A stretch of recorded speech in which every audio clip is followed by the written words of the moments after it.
Hello everyone, in today's videos I want to talk about the new hero, Lady of the Scales. So without further ado, let's straight jump into it.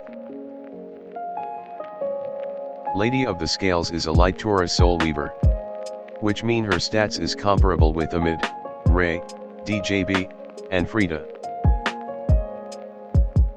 Her S2 skill is a unique passive, which is give the foremost ally an offering buff.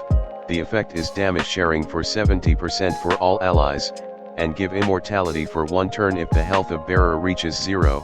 The immortality buff can be granted for 1 times per battle. Other effect of her passive is, if the offering buff bearer die, it will heal 50% to all allies.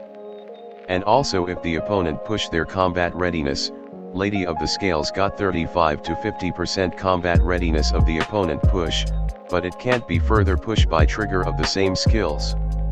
Her S3 skill is a push for all allies for 15 to 25% combat readiness after dispelling all debuff of all allies. This skill also consume 20% health of the bearer of offering buff to give all allies a unique buff, which is Abundance buff.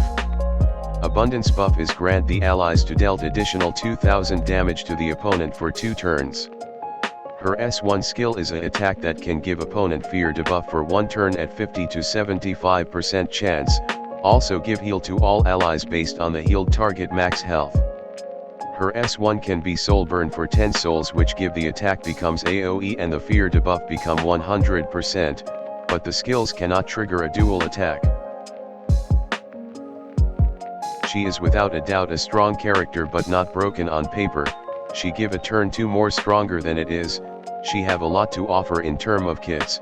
She can push, she can heal, she can debuff, and she provide damage mitigation just being on the field. But with that a lot of kits, her stats is not that good for surviving in a long battle, although she still can be a menace if you not get rid of her ASAP because what she can bring to the table. But there is still a question about Lady of the Scales. In her S2, she can push herself by 50% combat readiness of what opponent can push. But is it applies as a single push, or is it accumulatives if the opponent doing push for all allies? If you know the answer, let me know in the comment below. Her passive for giving an offering buff, is a devastating skills that can be synergy with the unit that want to be low health, and give the allies protection as long as they can. For example, hero like Crow and Yule Ha, that benefit for being low health and give more damage of their skills, and not worries that they will die because of the immortality buff, and if they die, it will also give heal to all allies, so it's a strategic move to give more survivability on the field. Another hero that benefit for this buff, is a hero that use immortality as a mitigation damage that doesn't concern their health, like Elvira, BBK, and Amiki. Because of this synergy, hero that have high ER, the immortality buff will be much longer can be used as a mitigation damage.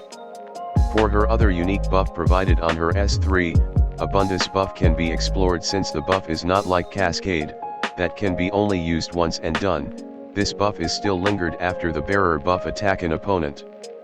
In this case, hero like to counterattack got the beneficial of this buff, hero like Arya, Navy Captain Landy, and Twisted Eidolon Karin, that can counterattack AoE, so the buff got the most of the utility that can provide. For the build, she can be build speed and resist / immunity, or counter and resist / immunity. This just a glimpse what her stats can be build, the left one for speed build, and the right side is for counter build. Of course you can go beyond than this, depending on your gear situation. For the artifact, it depends how do you build her and what is the need from her kits. If you build speed, then you can give her Soul Consolation, Guardian Ice Crystals, Cure All Magic Wand, and Touch of Rekos. If you build counter, then you can give her Celestine, Shimadra's Staff, and Water's Origin. Of course you can swap around the artifact depending what you need. Overall, she is an anticipation when she is released. Her kits is a unique on its own, that can benefit a lot to the allies, and she can be sticky despite her low health stats. Of course, there is some heroes that can ignore the damage sharing, such as bystander Hueyong and Celine, that can dealt a lot of damage. So, is she meta breaking? Or is she fine as it is? Let me know in the comment section below, and I hope this video can be beneficial for you. Thanks for watching.